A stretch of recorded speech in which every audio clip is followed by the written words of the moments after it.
I woke up for some reason. I couldn't sleep. I woke up. I saw a lot of texts on my phone. I saw the news. I cried out of joy. I jumped. I thanked God. I don't know. I was overwhelmed. We've been asking for protection. We've been asking for consequences for more than 6 years. And today, for the first time, it happened. For the very first time, we see Assad held accountable just for once. Held accountable for his crimes against humanity. I was overwhelmed.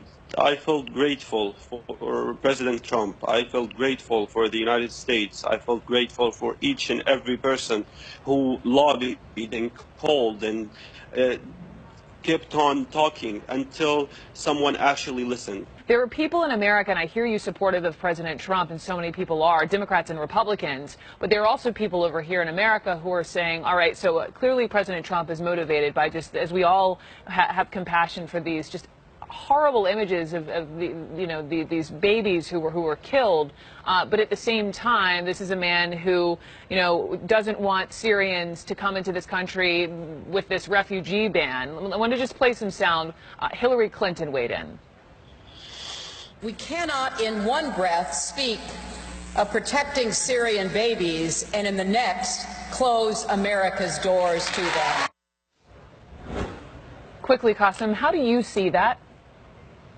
With all due respect, I didn't see each and every person who was demonstrating after the travel ban. I didn't see you 3 days ago when people were gassed to death, when civilians were gassed to death. I didn't see you in 2013 when 1,400 people were gassed to death. I didn't see you raising your voice against President Obama's inaction in Syria that led us refugees, that made us refugees get kicked out of Syria. If you really care about refugees, if you really care about helping us, please help us stay in our country. We don't want to come to the United States. We want to stay in our country. We want to stay in our country. With all due respect, this is hypocrisy. If you really care, help us stay in our country.